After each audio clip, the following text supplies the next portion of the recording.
You're listening to the Dharius Daniels Podcast.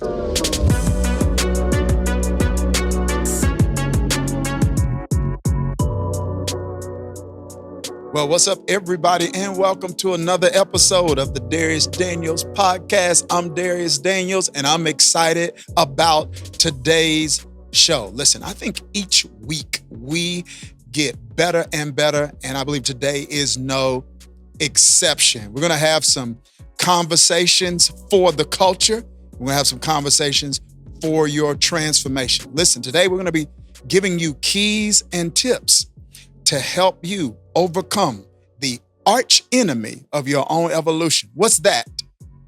That's criticism.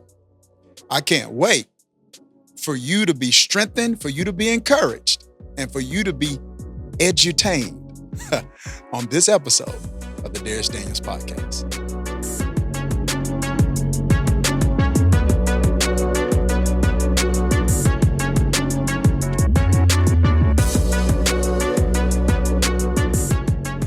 Well, what's up, everybody? Welcome to the show. Chastity, Dakari in the building. How y'all doing today?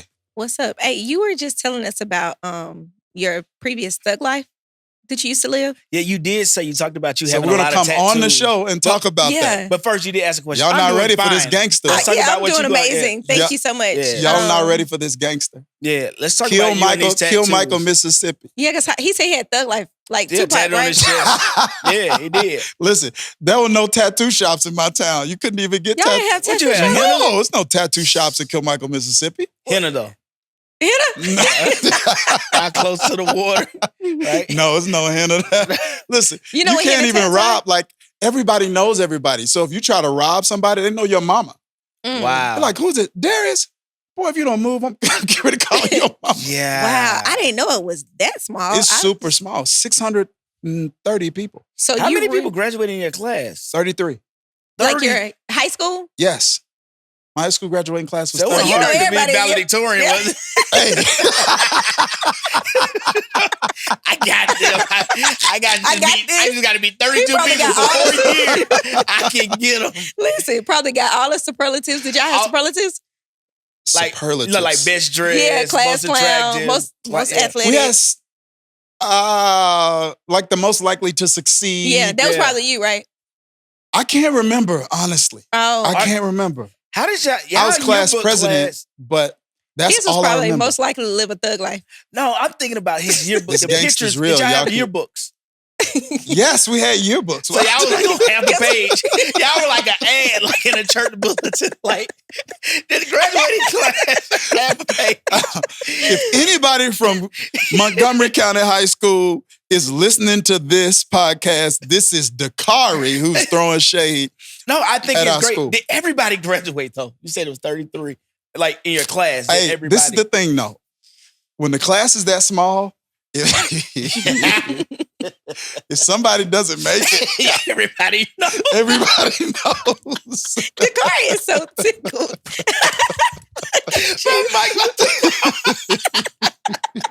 It's so true. Though. It's not a good look. Everybody knows. Hey, Johnny ain't walking with us. Man.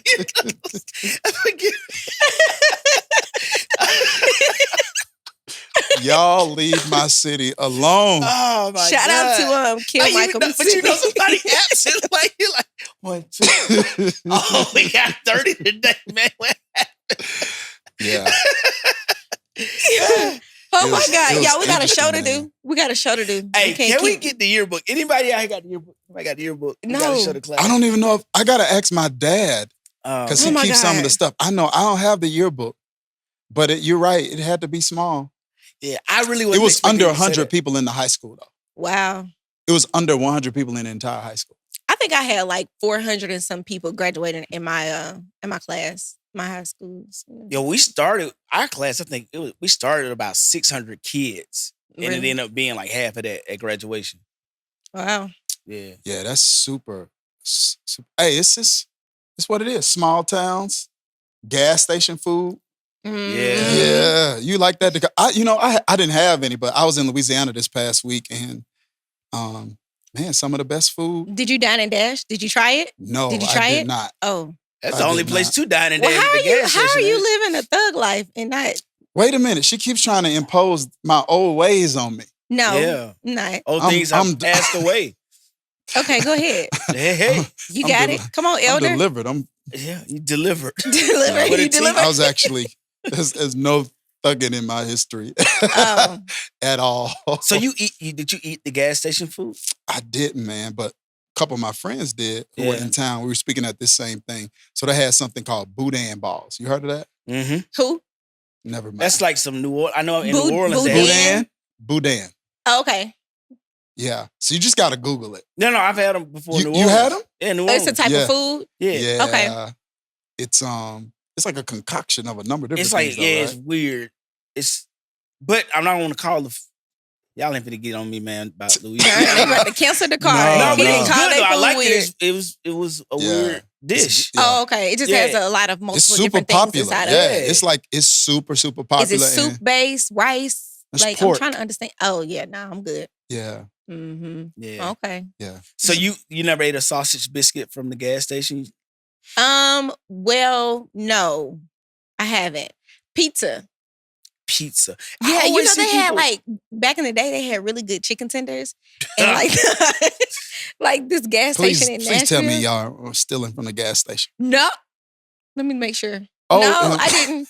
Mm-mm. The car answered. Are you criticizing us?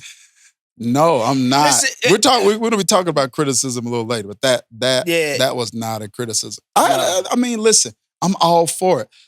I love my time in Louisiana. Like the people are great. Mm-hmm. The place I go and speak is great. The leader I speak for, one of my favorite people in the entire world. I was just coming back today though, Mm-hmm. and I'm on the plane and I'm just sitting thinking like, I don't know how many more of these I have in me. Yeah. Like not going to Louisiana, I'm not anti that, but I mean, you guys know that was a day when I was just traveling and speaking so much. And I think, not trying to over spiritualize it, but the grace on me for that is lifted a little bit. Mm-hmm. And it's not like I hadn't had any like burning bush experiences, anything like that, but I believe God works through your wants sometimes. Yeah. Like that he doesn't just give you desires of your heart, he gives you desires for your heart. Mm-hmm. And sometimes when that desire and passion to do a thing like that leaves, it's time to pivot. Mm-hmm. And so that's what I'm thinking. I'm not sure what that looks like. I just know, I know what I felt. And you just made a pivot, Chastity, not too long ago. Yeah. That's why we're hiring. We need some help because Mhm. there's something she just said she don't want to do anymore. She done with it. Yeah, She dropped I'm it. done. I'm done. I'm gonna use his words. It's not the highest and best usage of my time. I like that. Wow. I'm gonna use that going forward. Yeah, there's so much Wow. more in me, so it takes a lot of my time. I'm gonna try that on my next. But no, Zoom you just call. felt like, I mean, you're doing a great job at it, but you just felt like, yo, I'm not into this anymore. No, not at all. And you know what? That's. I'm glad you brought that up. For people that may be listening, how do you approach your supervisor in a workspace Oh, where okay. where I that thought can you were be asking me healthy, that question. right? No, I mean both and though, right? Mhm. To say, hey, I'm not sure if I can do this anymore, without them saying, well, you may not need to be in this organization. I don't know. I don't know because I'm thinking through that. I think in different spaces, you got different kinds of latitude. Yeah. You know what I mean? Like, I feel like sometimes you in what's called a tent making season, like Paul, you got to do what you got to do until you can do what you want to do. Yeah. Yep.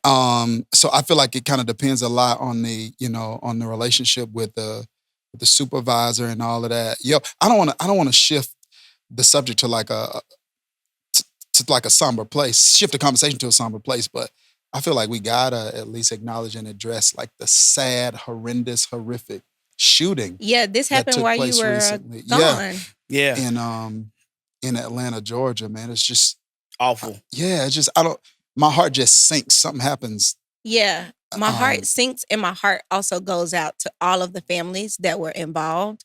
We don't know the motive. So I know I don't want to use this word and then people email us, but people are, I think, like kind of speculating until they talk to the guy who actually did the crime or whatever.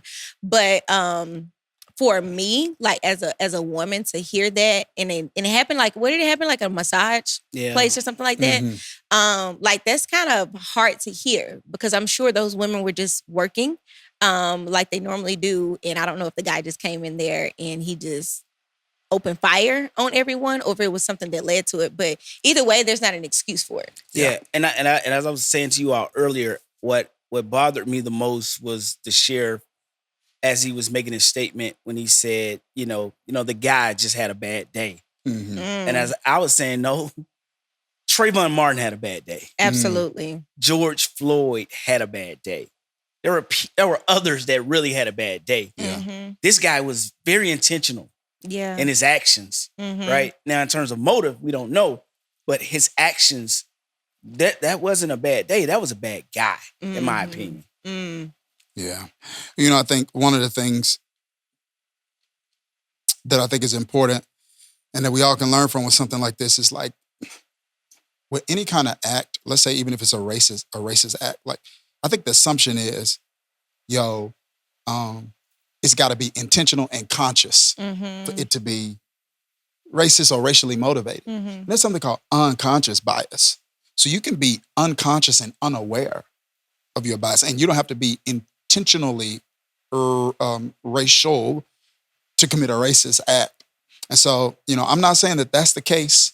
With here, it's just, definitely highly coincidental that I think almost everybody whose life was lost was of a certain race. Yeah. And it's just something, man. It's sad. We just gotta, keep. Those are like families. That's people's moms and sisters and daughters and all of that. Yep. So friends we really and gotta stuff. And it's like their lives are cut short. Yeah. That's what I think about. It's like, what would possess you to do something like that? Like, yeah, man. It's tough. it is tough. We're gonna keep. See, that's another thing. I mean, to even bring up, I'm sure you guys have heard about what's been going on in the news now with the certain gospel singer, Kirk worship Franklin. leader, and his son. And it's like you never know the motive behind what people are doing. And that goes into like what we're talking about today, like us criticizing. And there's been so much criticism in the media from fans and people from all around the world criticizing his son for putting the family business out there. Yeah. You know?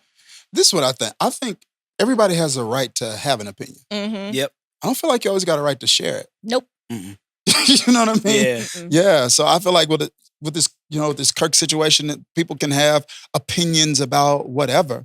But I do feel like, I don't know, this is me personally. I feel like it's kind of a family matter. Absolutely. And regardless of what your opinions are one way, one side or another, we don't have full context on all the dynamics that were going on.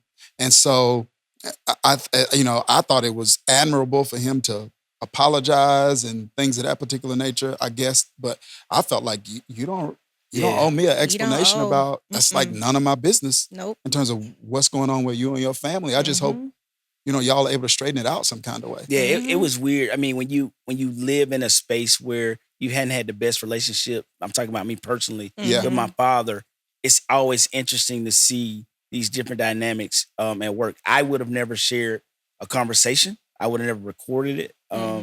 If I did, maybe it would have been to share it with my mom or say, hey, look, this is what, my father shared with me. But I don't think I would have posted it for the world to see. But again, that's some type of pain there. I definitely Chastity feel talked like about that, unresolved pain can lead to so many different things. The challenges they're having to live that out publicly. Yep. Yeah. That's And the thing. we could say it's unfortunate and it's unfair. But here's the thing, like whenever you achieve any like degree of success in any area, well, I think it's life principle, period. But any type of success in any area, you've got to be prepared for, like when you have a unique accomplishment, you're going to get unique criticism. And I feel like learning how to deal with that in a healthy way is like a life skill. Yes. Yeah. Like, and I don't feel like people talk about it a lot, but we're getting ready to have a conversation about it. Yeah. Because no matter what you do, what lane you're in, you better be prepared for criticism. Like, I don't know, last week I did an interview with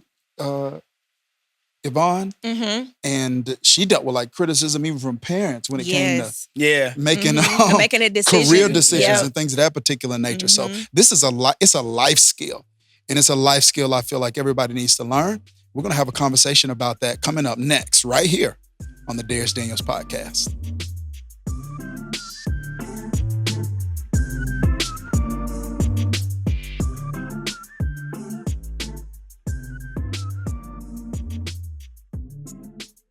Yeah, I had my legs crossed with the bishop, with the bishop cross, and I thought about. Oh, you did it when you were speaking? No, I just had it right here, right now, and I took it off. I don't know. Don't criticize me. Did you have your legs like that when they were announcing you? No. When I was getting ready to speak last week, no, absolutely You was not. in your bishop pose? No. Ready to go? Read the bio? No. It's not. Thankfully, they did not read this bio this week. That is weird. But I think it's important, man, for us to have this conversation surrounding this subject of criticism and to really give people some tools and some tips on how to manage it in a healthy way. Because I think everybody has to manage it, but every way that it's managed is not necessarily helpful and healthy. And I really, really think it's important. I think when you don't manage it in a healthy way, it affects you two ways. One, it becomes a distraction. And so as opposed to fully leaning into the goals you're trying to accomplish and the progress you're trying to make, you find yourself trying to respond to, answer, or prove you're the opposite of that criticism. Yeah. So true. Sometimes you're trying to prove something to people who have made a decision not to believe you. Wow. They've already made a decision. Yeah. They've got an opinion. They've made a decision not to believe you. So it affects you in that way, distraction. Then I think it can affect you developmentally. Like it can do something to a person's soul and their heart and things of that particular nature. So I'm really excited about this conversation. Yeah. Have you ever been criticized by anyone and it like distracted you? Or do I get criticized by anyone all the time? not like people you don't know. I'm talking about like people that you do know. Like, yeah, I think so. I think it comes from people I don't know more. yeah. Like in the digital world or whatever. And but I think it's more distracting or sometimes more damaging when it comes from people you do know and you feel like you thought knew you. But that's funny. You said, I thought you were going to say from others is more damaging, because I feel like those individuals that don't know you can create more stories about you in certain spaces, whereas people that you know, they won't go as far as people that don't know you. It's almost like we were talking, I think before we started, we were talking about celebrities and, what it costs. I look at so many different celebrities that have been in situations, and people who have opinions of them have spread it so much about them that it's still a thing, that's something that may never have happened 10 years ago. Somebody like, you remember when they did this? And for me, I'm thinking it would be more damaging for others. Yeah. But you're saying the total opposite. Well, I feel like sometimes it could be more it's damaging. So when I say damage, I'm talking about the damage that it does like to me, to a person. Okay. Like some rumors or whatever may be more damaging to a person's brand. If I feel like something's happened and I've been wounded a bit, then there's another set of questions I'm going to ask. And this is I also got this from Rich Velotis, and it's this. It's, all right, what happened? What just happened? Okay? What did it make me feel? Now, what story am I telling myself? That's so big, that last one. Yeah. What story am I telling myself? Yeah. What story am I telling myself? What does the gospel have to say about this? Yeah. And what counterintuitive action do I need to take? Yeah. You know what I mean? So if I'm criticized and my intuitive action is to lash back, that last question helps you say, okay, now what counterintuitive action do I need to take? If I would normally stuff it, do I need to sit here and process it for a minute? So to me, those questions, those discerning questions, that interior examination kind of helps me process the pain. And so, yeah, I think over time, stuff starts hurting less. Yet at the same time, I think because I'm human, it still hurts from time to time. Absolutely. And so I just process that pain that way. So here's the thing. I think we dive straight into criticism that we didn't actually to discuss the different types of criticism. Yeah. So I think one that we're talking about right now is the criticism that we receive from people and we think it's negative. But then there's also the flip side of criticism that is like the constructive criticism that someone it's always not like what culture says is hate. You know what I mean? Or someone giving their opinion. It's like, no, I see something where you can be better at, and I want to constructively give you this advice. Yeah. But don't take it as if I'm being negative. It's just that I see something that can be corrected. Yeah, and I was going to ask, I think this is good. I think the language we use in doing constructive criticism is ultimately what kind of creates this place where people say you're hating. Mm-hmm. I think we have to be careful on how we say things. And also how we receive things as well, though. But I think even in receiving, though, it goes back to that pain piece. Absolutely. If there's something you don't know, there's some unresolved pain there, and you critique me from a place that you don't understand that pain threshold, I'm going to naturally feel defensive. And I'm thinking that's why, like with language, like I get the receiving part, but language, when I was in divinity school, I took this class on death and dying, and it was one of the most fascinating classes I've had because Me too. Who taught that? I took it at the educational building. So it was like, it wasn't. I took a class like that too. But it was so good because they gave us a list of things not to say when a person transitions. Yeah. And I'm thinking there are words and phrases that you should say when you're saying, hey, you could have said this better. I think there's different words that you potentially can use to help people. I think sometimes when we say it, we're saying, well, I was just giving them the truth. Yeah. And it's like, yo, you just crushed me though. Yeah. You know, like how do I get it. You get what I'm saying? Yeah, I get it. However, what about the people who don't necessarily know what that person may have experienced? What's in their heart, the trauma they've dealt with? Like, even if they're close to them or they're not close to them, I agree with you. Definitely be mindful of your language. But then also as a person, like if you're not emotionally strong to like kind of deal with some of that criticism that people give you, it's like you don't necessarily have to lash out on people that they're, giving it to you. You can't expect them to know everything that you're dealing with, or that when you receive this, it's going to affect you in the way that it did. Yeah, I think both are true. Yeah, me too. So one, I think there's even scripturally, there's a responsibility to be wise and tactful in terms of the way I communicate something. And we need to do that as an act of obedience that's not tied to an outcome. So it's like, yo, I'm going to speak this in love, not just because I think you're going to receive it better, because you might not. Like if you like you said, if you're dealing with some internal emotional stuff, there might be some hypersensitivity there. That means no matter how I say this, it's going to be an issue. Yeah. But I'm going to say it this way because I feel like I got a responsibility to do that. Yeah. And this is the kind of person I'm going to be regardless of the outcome. You know what I'm saying? But I think, Chester, to your question, to your point earlier about the types of criticism, I think we need to go back a step, because there's not only constructive and constructive criticism and criticism that's not constructive, that's like destructive. There's also, I think we need to talk about this.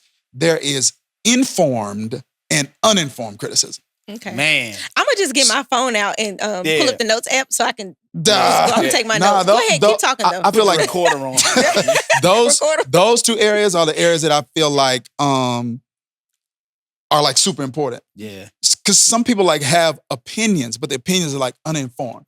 So like let's deal with like criticism and this like subject of purpose. Yeah, just part right there. You got time. Yeah. So like let's talk about that, because a lot of times criticism is going to come when you pursue a version of yourself that is not consistent with what people expect or prefer. Man. And I don't know if we like really accept that people have preferences for the kind of person you should become. They got preferences for the kind of work that they feel like you should do. Yep. And very often it's not that what you're doing is wrong. It's just what you're doing doesn't line up with their preference. So like, and my next book is on this. I'm dealing with this a little bit. Your next book? Yes. Well, you just find out marketer, new stuff. Right? That's the new stuff on the podcast. But anyway, people in the comment, I can't wait. I can't wait. What they gonna say in the car? I can't wait, Pastor. What is it? Here we go. Pastor said he released it in why you go to soprano though, bro? World tour, world. That's exactly how they gonna be.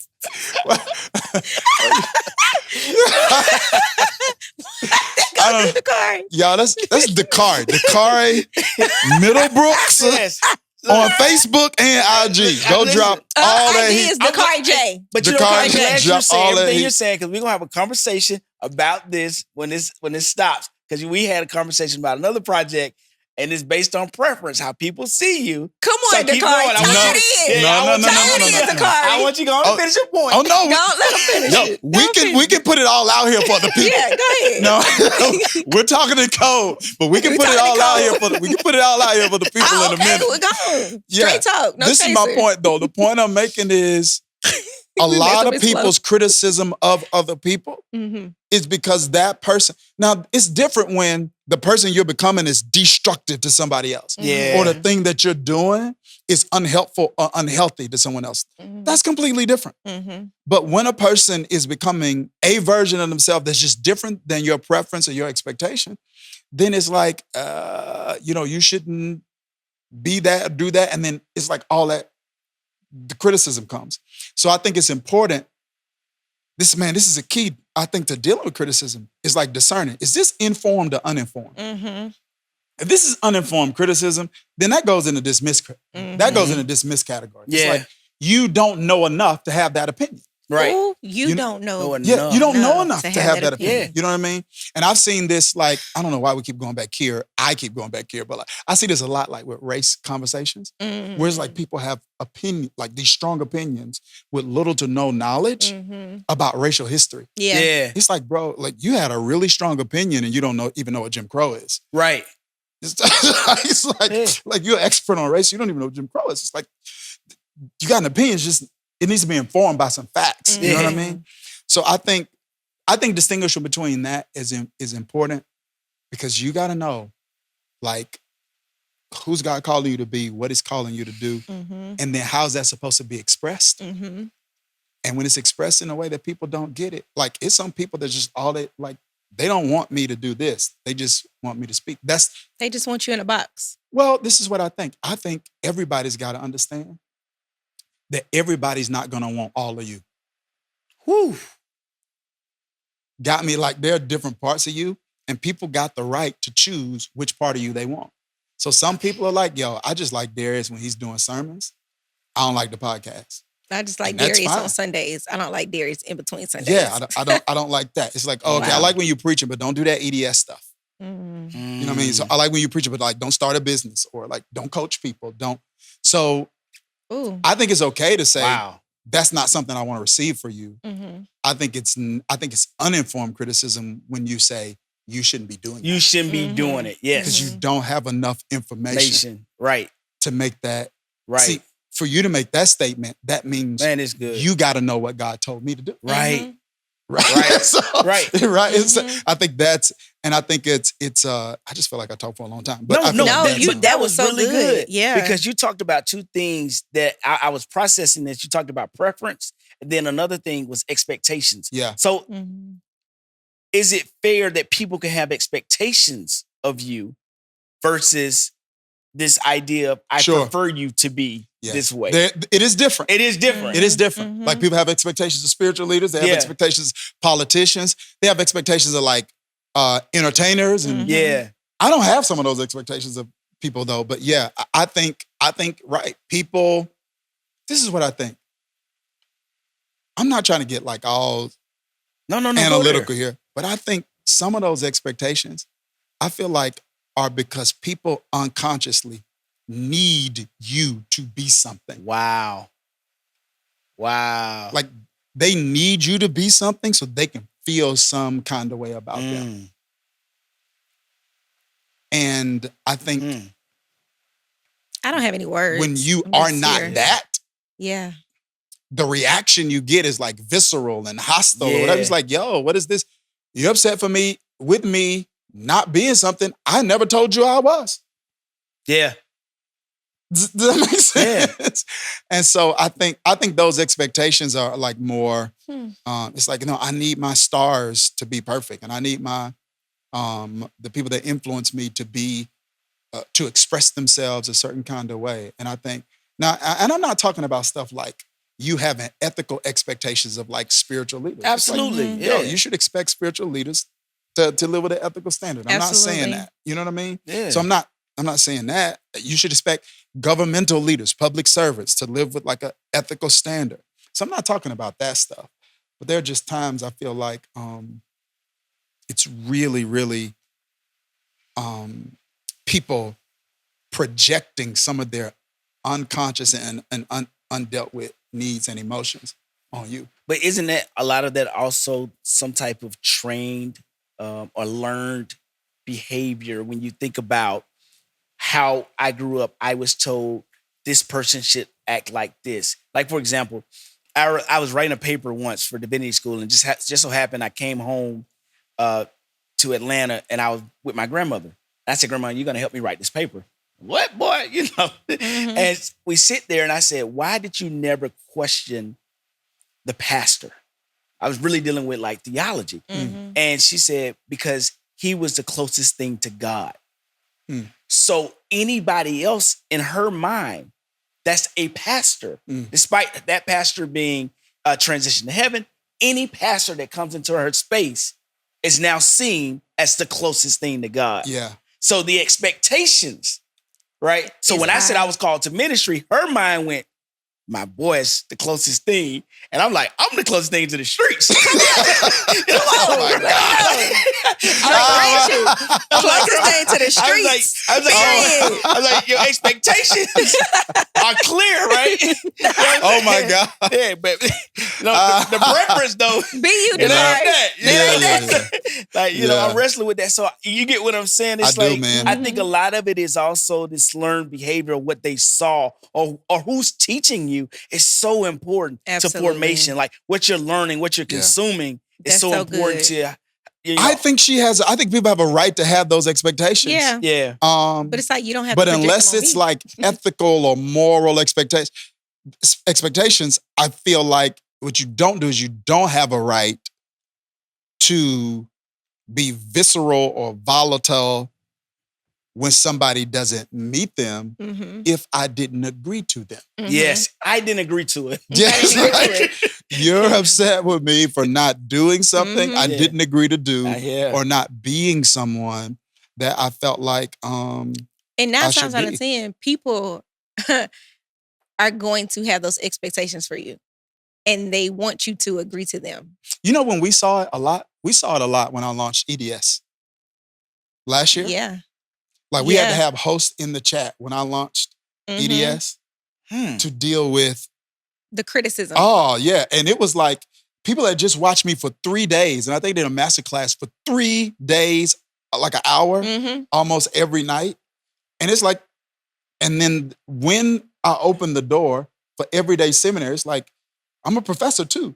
Yeah. Right? It's like, I've been an adjunct at Princeton. And it's like, I'm a professor too. I'm just opening up this online learning platform for people who want more. They were mad. Yeah, like, it's like, I'm not mandating that you get this. I didn't even make this a requirement for the 3-day masterclass. Yeah. It was, yes, we're doing this. I think part of my calling is to create content. And I want to give you something you're probably not going to get on Sunday, but that you're going to need on Monday. Yeah. You feel me? Yeah. And when we opened that up and when there was an investment that people had to make, listen, I was like a charlatan. They called the whole masterclass a sales pitch and all those kinds of things. When you just could have been like, I want the Bible teacher. I don't want the professor. Yeah. And see, he can't say this, but I can say this. Yeah, please say it. If you mad, stay mad.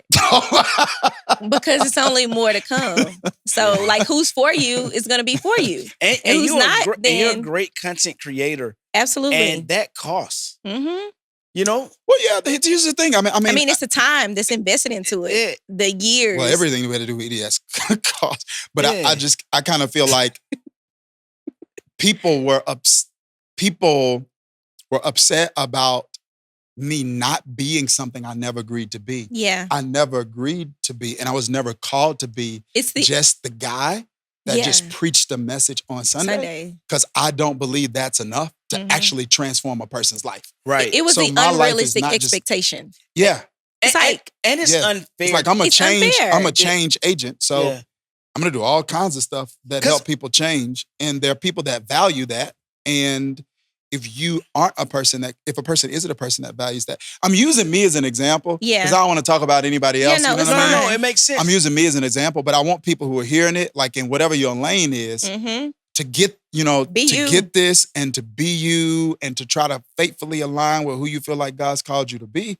But I'm trying to pull the curtain back a little bit and just let people know, like, when you make some of these moves, these are some of the things that come with it. Yeah. And think about, I mean, we had like thousands of students in EDS. And I think about how many people would have been robbed of that experience if you we had cowered to the criticisms of that's people good. Yeah. who aren't involved in me and God's conversations. It's like you don't know enough. And you know to have that what? opinion. It goes back to what I was saying about how people will try to box you in because they don't understand the calling that's on your life. So they see you as just this pastor, or they see you as just whatever your title is, because they haven't experienced you in another light. But it's like, there's more to me than just what you see on Sundays. Yeah. There's more to me than what you just hear us on this podcast. It's like, if it doesn't fit you, if it doesn't sit well with you, then okay, it's not for you. You don't have to criticize it.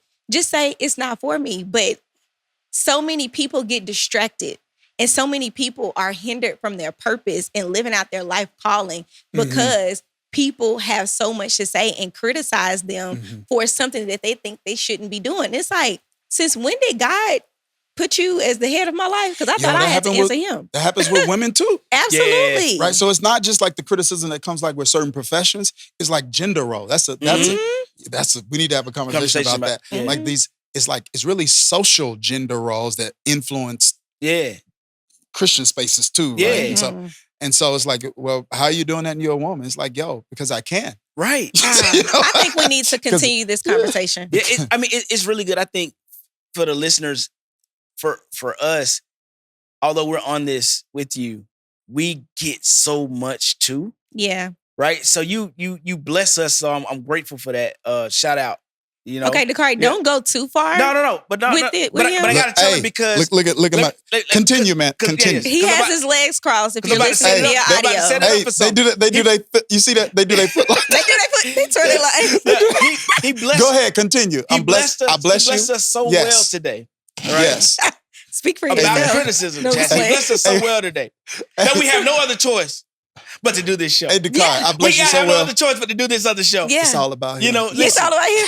Hey, we have no other choice. Yeah, because I of the think expectation. we definitely have to continue this conversation. Yeah. There needs to be a part 2. Yeah. We can't just end it here. Yeah. Let's do it next week. Yes. Yeah, part 2. I'm here for it. Continue this conversation on dealing with criticism. It's inevitable. People are going to do it. Doesn't mean they're bad people. It just means that they're human.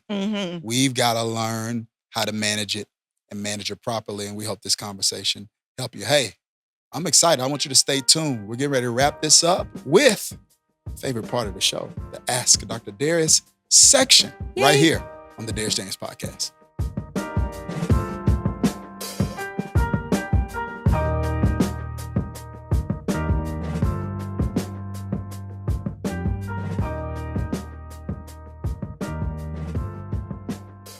Well, welcome to one of my favorite sections of the show, the Ask Dr. Dharius section, where we answer questions that you send in. If you want to send in a question for this podcast, email us at podcast@dhariusdaniels.com. We got some great questions today. I'm starting with Dakari. Yes, PD. Question comes from Courtney. Courtney says, do you think it's important for a person to have a church home? Yes, I do think it's important. I don't think it's always possible.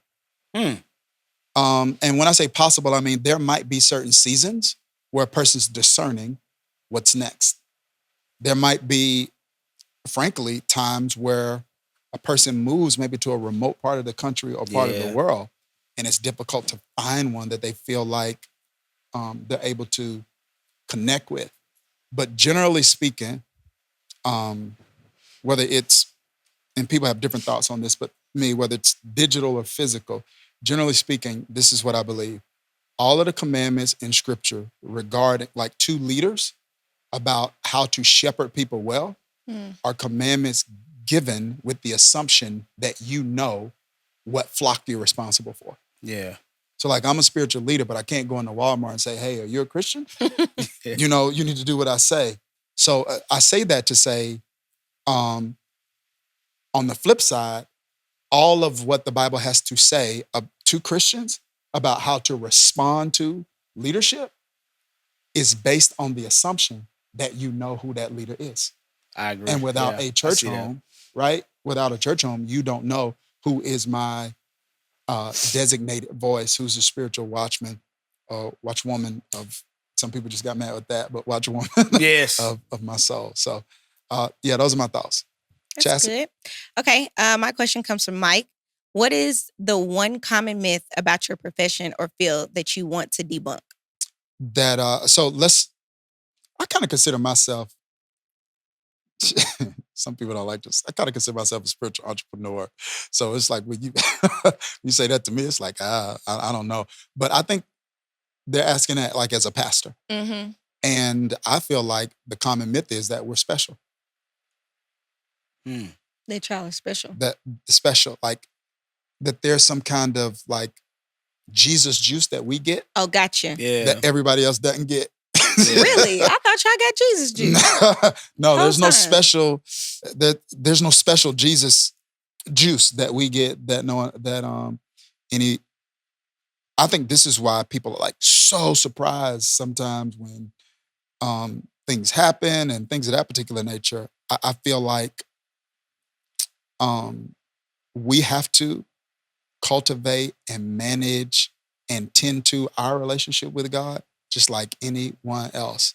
And one of the things that the spiritual leaders in my life have helped me with, and I do this for those that I lead and mentor also, and that is making sure that you're always reminded that what you're supposed to do in ministry should be out of the overflow of your own relationship with God. That's so good. Mm-hmm. That the messages, that all of that is flowing out of the overflow of your own relationship with God, that you study to grow, not just to speak. And so I feel like sometimes I think that's a myth from the outside. And I feel like sometimes that can be something that people who are in my line of work, that can be something that we often forget. You know? Yeah. Because when you got a gift, the gift will work. And you can just kind of get up and work the gift, even if you're not working on your own relationship with God. So I think that's kind of the myth. They don't have any more Jesus juice. Some of us are not closer to God than you are.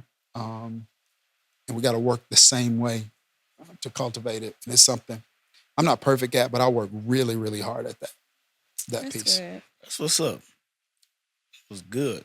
Amen. Praise God. Now, Andrew has our final question.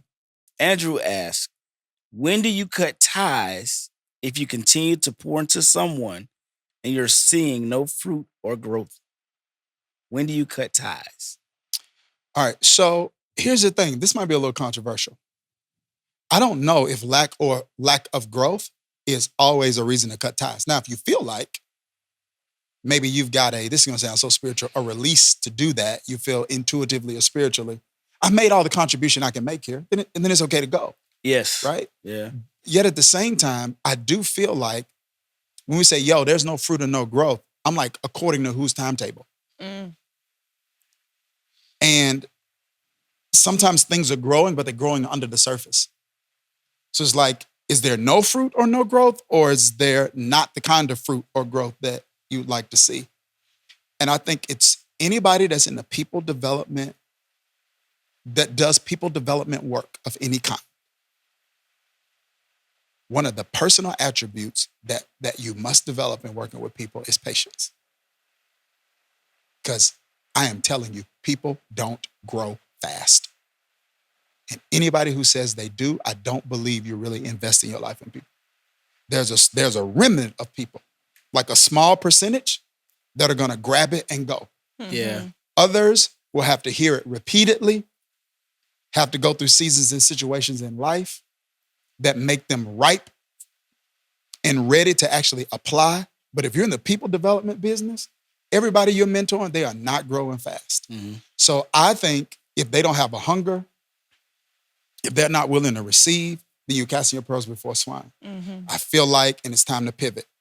I feel like if you are in a situation where you're like, I just feel like I can't contribute anymore to this person, I feel like it's time to make, a pivot. But, if they're trying and it's just not working for them, I feel like maybe we need to potentially reconsider. Yeah. And because I'm going to tell you straight up, when I think about abandoning people like that, I also think about how many times God's had to tell me some things. Yeah. Before I actually applied it. Now, I'm not God, so I'm not going to be that patient. Right. He God. I don't have that level of limitations. You just got the Jesus juice. I don't even have extra Jesus juice. So, those are things that I would say. Keeping great questions, though, guys. Yeah, and thank y'all for sending them in. Hey, please continue to do that podcast at DariusDaniels.com. And who knows, we might be answering your question next, right here. We're really, really excited about that. Hey, thank you, guys. Hey, thanks to my co-host for another amazing show. Thank you, guys, for tuning in and downloading. We need your help to spread the word about this show. And so as you like it and download it, that helps us do that. As you share it, if you're watching it on YouTube, it helps us do that also. Hey, we look forward to doing this again next week. We'll see you next time right here, the Dharius Daniels Podcast.